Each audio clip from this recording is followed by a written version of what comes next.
everyone. For those who don't know me, I'm Kat. I'm a wife, a homeschool mom, and an avid reader. For everyone else, welcome back.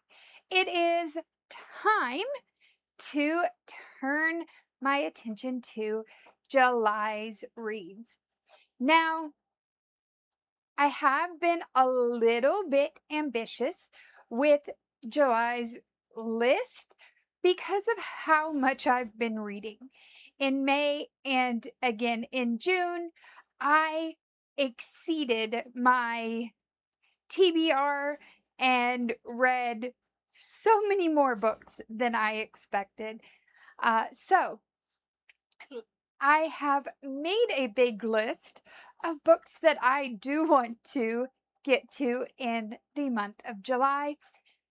However, several of these books are 500 plus pages, and I am not doing a readathon this month, which means that I won't have the same push to read. Another thing that makes this list really ambitious is, with the exception of probably 3 books, I have not looked at these series in several years. Some of them I read in 2023, some 2024, and was waiting for the next book to come out and then forgot about them. So let's look at what I have and prioritize what I'm going to read this month. Back in February, I read Elise Kova's Arcana Academy, in which we are following Clara, a young lady who has the ability to draw magical tarot cards. The ability that she has makes these tarot cards not just be tarot cards like we would expect, but they have things that there's a whole magic system in this one behind the tarot. And so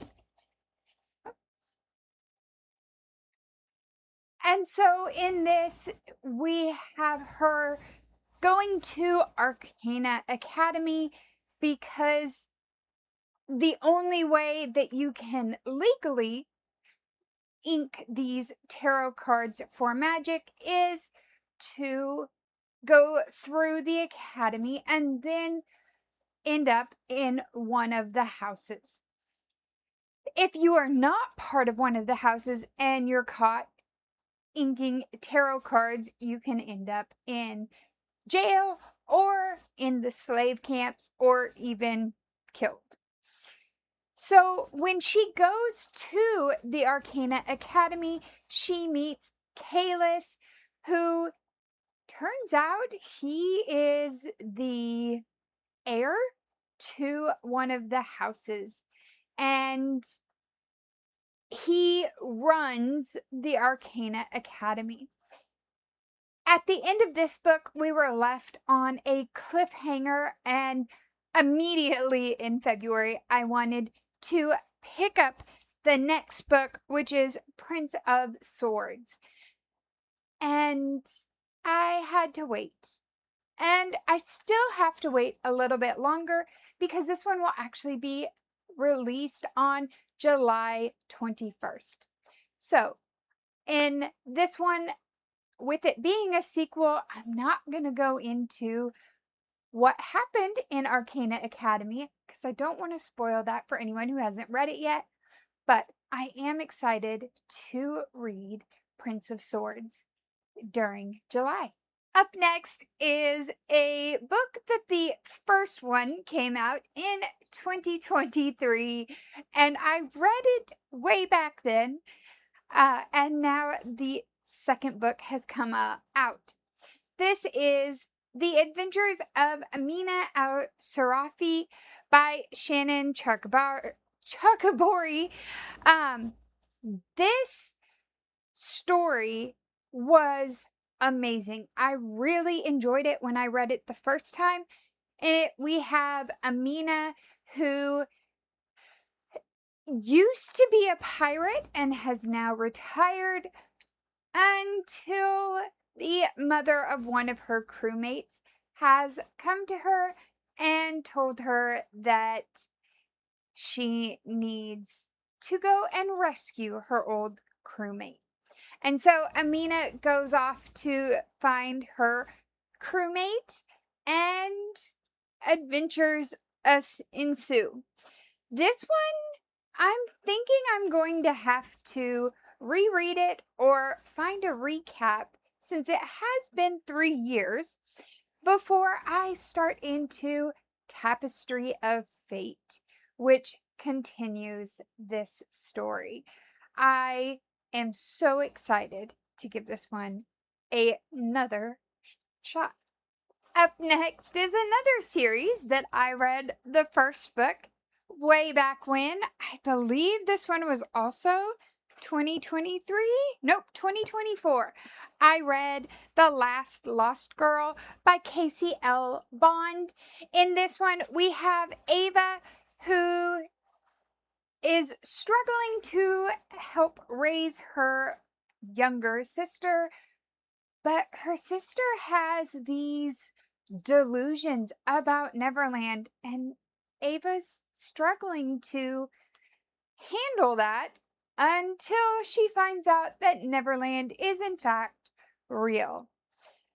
So again, I think I'm going to have to reread The Last Lost Girl or find a recap before I read The First Lost Boy, which is the sequel to this one. I am really excited to re-enter into Neverland in these books, because I had such a great time the first time around. In the past year, I have read Metal Slinger by Rachel Schneider, and I am excited to return to this world for the Fire and Metal book 2, which is Light Wielder. In Metal Slinger, we met Bryn and her group of friends as they went on land for the first time for them to go to the market. And things happen at the market that no one was expecting. And because of the events in the market, now the kingdoms are looking at possibly going to war against each other. In all of this, Bryn is finding out that things are not as she thought they were, and has to come to terms with that. So in Metal Slinger, she learned all these things about who she really was. And in Light Wielder, we're going to find out more about Bryn and what life is going to look like for her now that everything has changed. I think I'm going to try to find a recap of Metal Slinger just to refresh my memory, because it has been a little bit since I read this one. I want to say that I read it during 2025, but it may have been in 2024 when I read this one. But I do remember really enjoying it and loving the world that was built here, so much so that that other books have reminded me of this one. Another book that I'm going to try to read during the month of July is the second book to Phantasma by Kaylee Smith, which is Enchantra. In Phantasma, we have Ophelia Grimm, who goes into the game called Phantasma to rescue her sister Genevieve. Well, in Enchantra, Genevieve gets herself into more trouble and gets invited to the games again and has to work her way out. So, in this one, I really enjoyed the narrator, and the audiobook just made this book really come alive to me. So, I'm excited for Enchantra and hoping that it has the same narrator.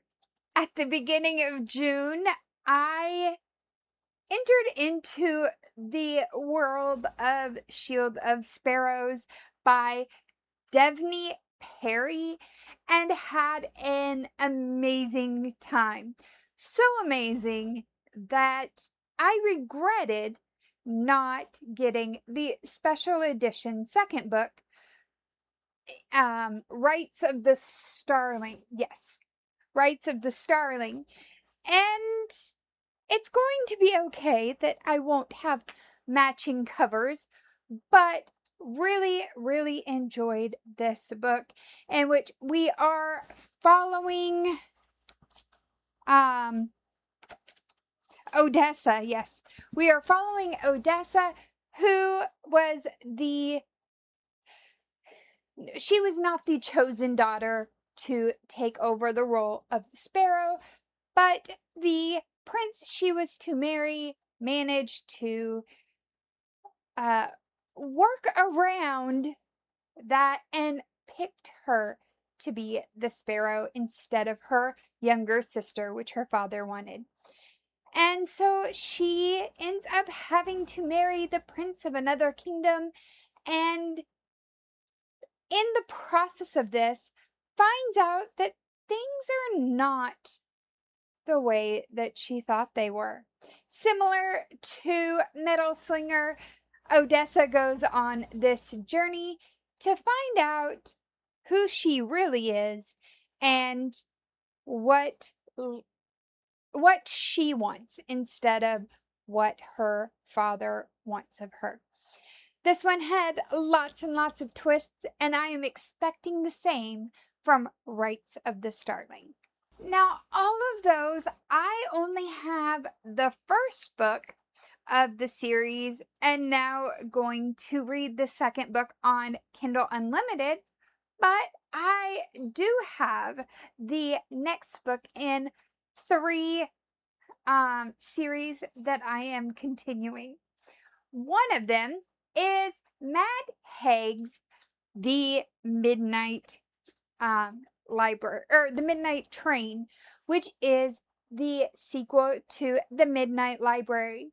In The Midnight Library, we had a woman who was dealing with whether or not she should fight to live or not.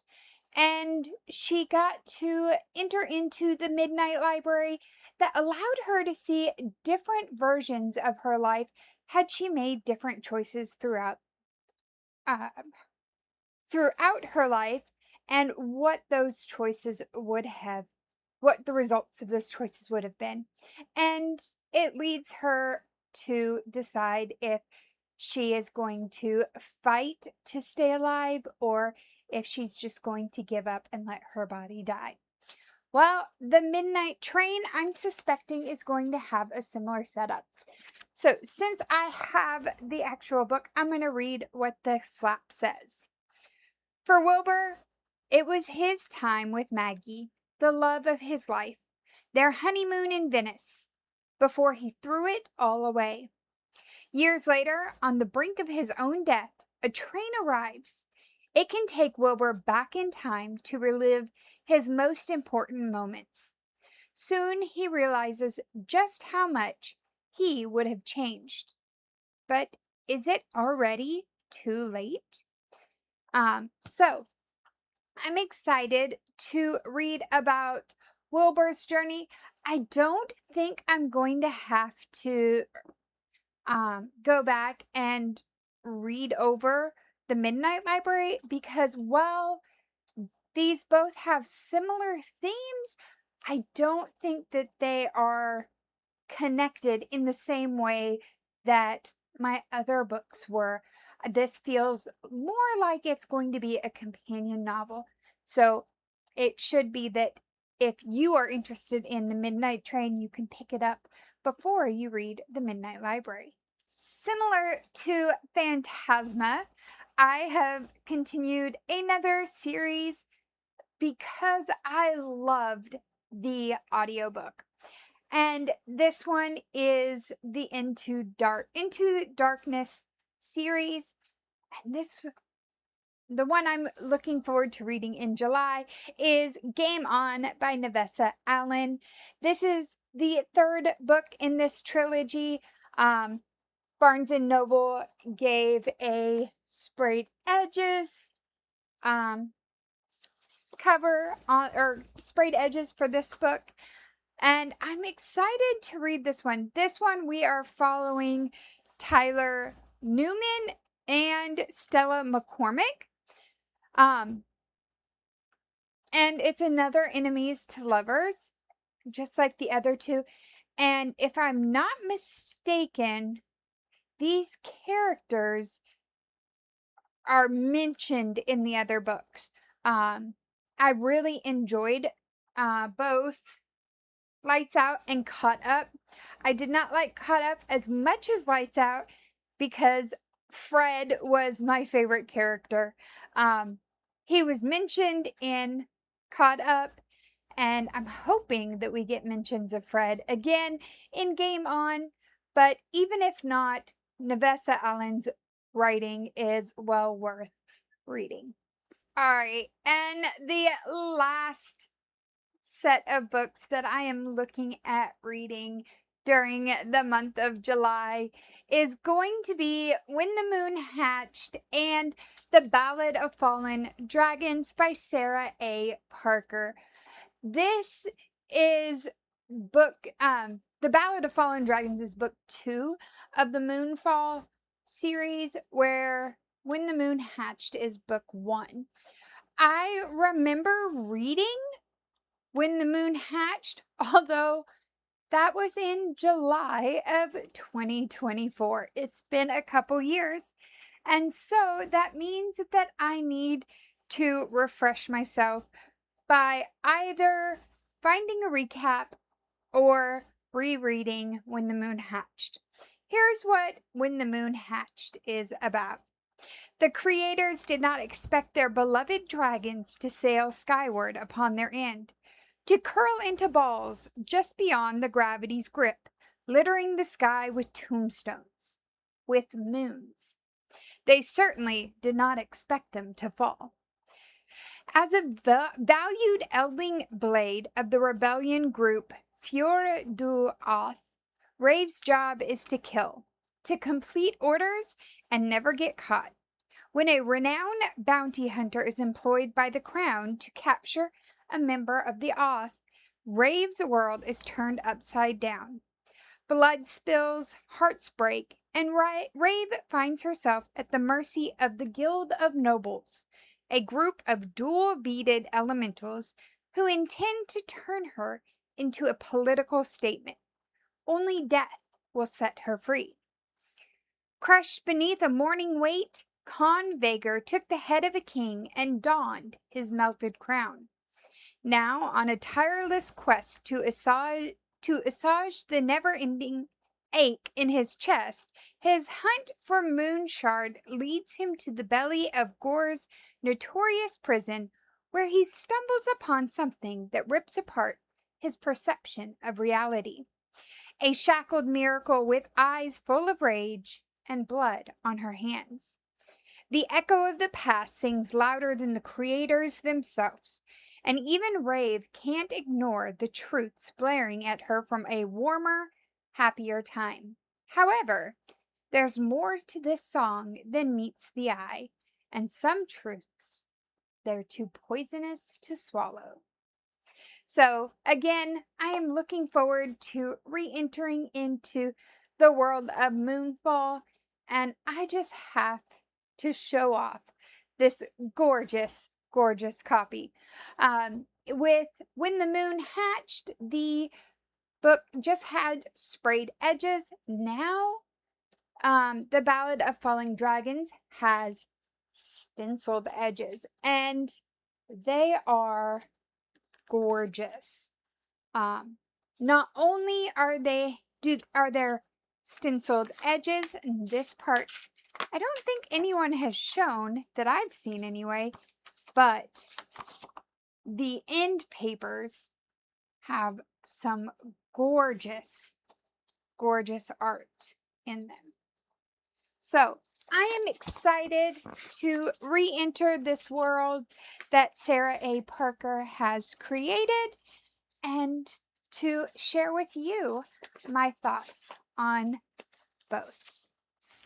All right, and so we have this stack of novels that represent the books that I want to read during the month of July, including rereads that I think I might need to do. That's going to be 12 novels, and quite a few of them are rather chunky. Can I do this? Quite possibly. In May, I read at least 13 novels. In June, I read more than 15. So this should not be a hard task as long as I stay focused during the month of July. We'll see what really happens, and I'll let you know as we go through July and again in my wrap-up. Until then, I'll see you later. Bye.